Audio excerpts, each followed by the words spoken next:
भैया, मुझे शादी के लिए कपड़े लेकर आने हैं। मेरी तो कोई शॉपिंग ही नहीं हुई है। हाँ तो तुझे किसने मना किया? ले आना।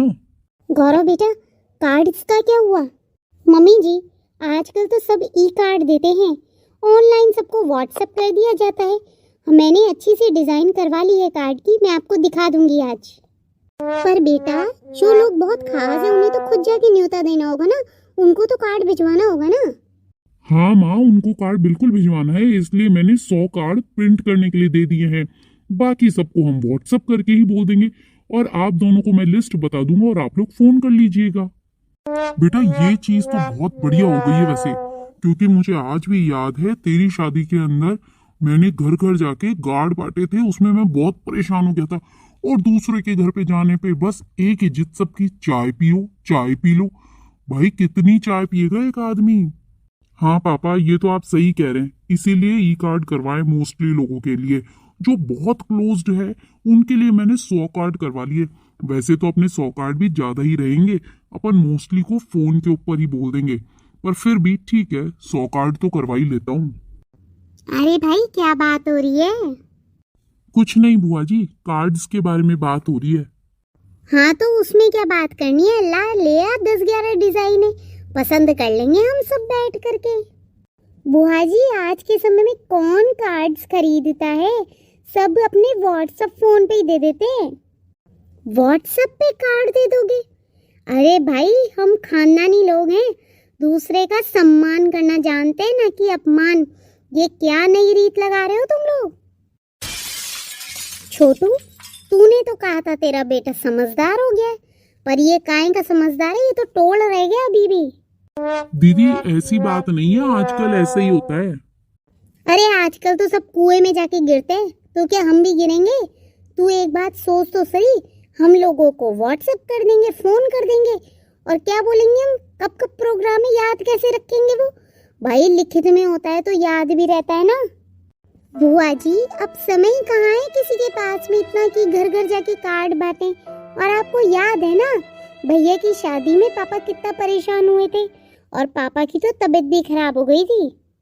ऐसा है बेटा, तू हमको मत सिखा, हम सब जानते हैं रीति रिवाज और सब कुछ जानते हैं हम।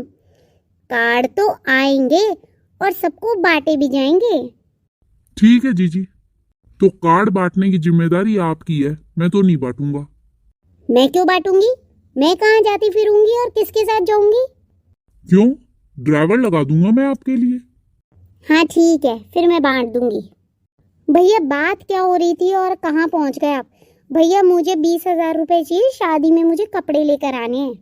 ठीक है गुड़िया, तू ले आ। और सुनो, मुझे 1 लाख रुपए चाहिए, मुझे 1 लाख का लहंगा बनवाना है। बहू, 1 लाख रुपए का लहंगा? बहू, तेरी शादी थोड़ी ना है। क्या हो गया मम्मी जी, मेरी शादी नहीं है तो? मम्मी जी, मेरे देवर की शादी है, और आपकी छोटी बहू भी तो 1 लाख रुपए का लहंगा बनवा रही है ना। मुझे भी 1 लाख रुपए का लहंगा चाहिए। पर पायल, वो दुल्हन है, तुम उसकी बराबरी कैसे कर सकती हो? सुनिए, मुझे नहीं पता, मैं जानती हूँ कि मैंने लहंगा पसंद कर लिया है और आप मुझे दिलवाएंगे बस। हाय राम, कैसी बहू है, कितना सामने बोल रही है सबके।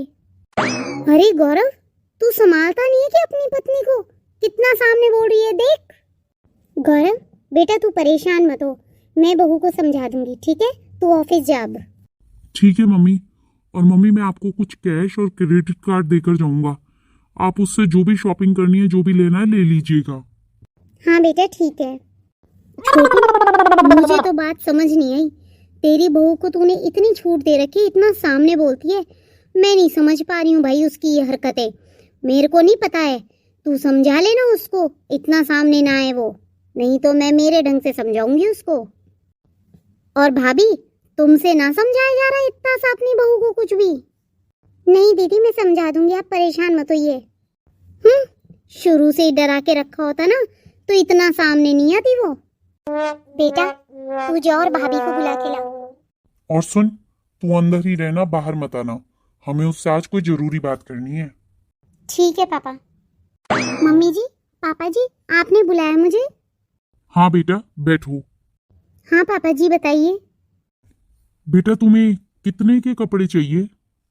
बेटा, इनका मतलब है कि तुम्हें कितने रुपए देने हैं कि तुम्हारा शादी का पूरा खर्चा निकल जाए। हाँ मम्मी जी, मैंने 1 लाख रुपए का तो देखो लहंगा पसंद किया है, 25,000 की एक शादी है, और मम्मी जी हल्दी मेहंदी इन छोटी छोटी रस्मों के लिए मम्मी जी 25-30 हज़ार रुपए और चाहिए होंगे। तो मेरे को आप 2 लाख रुपए तक दे दीजिए, 2-2.5 लाख में मैं मेरे सारे सामान ले आऊंगी। बेटा पैसे तो मैं तुम्हें दे देता हूँ, लेकिन तुमसे एक सवाल पूछना था। हाँ बोलिए पापा जी। बेटा तुम इस घर की बहू हो या कोई पराया हो? कैसी बात कर रहे हैं पापा जी, मैं इस घर की बहू हूँ और इस घर के सुख और दुख दोनों में मैं साथ में हूँ इस घर के। बेटा तो तुम ये नहीं देख रही कि इस घर में अपन लोगों के अभी कितना ज्यादा खर्चा हो रहा है, और उसके अंदर तुम छोटी बहू की बराबरी कर रही हो, जबकि वो दुल्हन है, उसको अब दिलाना अपनी मजबूरी है। बेटा जब तुम्हारी शादी हुई थी ना, तब तुमने जो मांगा जैसा मांगा जहां भी खर्च किया, मैंने दिल खोल के तुम पे खर्च करा। लेकिन आज क्या मैं पिंकी के लिए भी खर्च कर रहा हूँ, या तुम्हारी सास खर्च कर रही है खुद पे इतना? नहीं पापा जी। क्योंकि बेटा ये घर इनका है, खर्चा देख कर किया जाता है। बेटा ये खर्चा अपने घर में से हो रहा है, कोई और देने नहीं आ रहा है ये पैसे, तो थोड़ा सोच समझ के करोगी ना। मैं समझ गई पापा जी, मुझे नहीं चाहिए इतना, मैं अपना खर्चा आपको बता दूंगी कितने लगेंगे, पर मैं बहुत लिमिट में ही करूंगी। और हाँ बेटा, तुमसे एक बात और कहनी थी। बेटा अभी तो बड़ी बुआ जी आई हैं, अब छोटी बुआ जी भी आएंगी दोनों, और भी बहुत सारे मेहमान आएंगे। बेटा तुम घर में हमसे किसी भी तरीके से बात करो, कोई दिक्कत नहीं है, पर बाहर वाले के सामने तुम हमें पूरा सम्मान दो, और सामने बिल्कुल भी मत बोलो, भले ही बात कितनी भी गलत क्यों ना हो। क्योंकि देखो बेटा, तुम्हारी जो छवि अब बनेगी ना, वो जिंदगी भर चलेगी। तुम्हारी शादी के बाद में ये पहला बड़ा काम है, और सब औरतों की नजरें तुम पर रहेगी। इस वक्त तुमने अच्छी छवि बनाई तो सब तुम्हें अच्छी यादों में रखेंगे और बहुत तारीफ होगी तुम्हारी।